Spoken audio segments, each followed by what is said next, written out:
guys. Ngayon ako nakapunta dito. Nasa tuktok ako na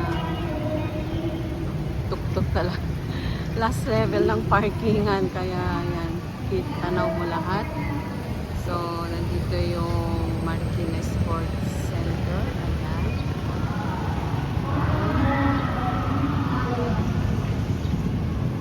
Matagal na ako dito sa Marikina pero never pa akong nag-jogging dyan sa loob niyan. Pumasok lang ako dyan, nanood lang din noon ng badminton ng mga anak ko. So, ganito pala dito. Kasi wala nang space sa baba, so nakarating ako dito sa pinakatuktok, last level ng parking. So, dyan banda yung palengke. Ang ganda pala dito. Tanawin. Tanaw mo lahat.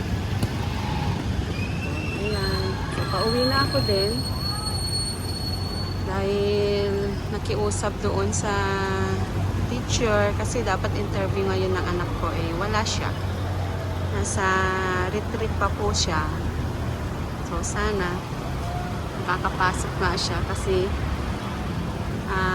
hindi pa pala kapag kahit pasado ka na sa exam, kung bumagsak ka pa sa interview, wala din pala. So, dito sa side na to, dito yung Marikina Polytechnic School. Yan, yung building na yan. Ang kulay pink. Yan. So, dito naman, yan yung yung banda. Yung Bilibid. Dito pala. Dito yung Marikina Sports Center. Ayan.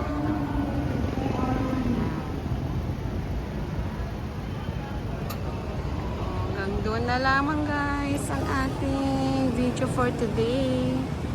Sana ay nagustuhan nyo. Thanks for watching guys. Thanks for your support. And please don't forget to subscribe. Bye for now.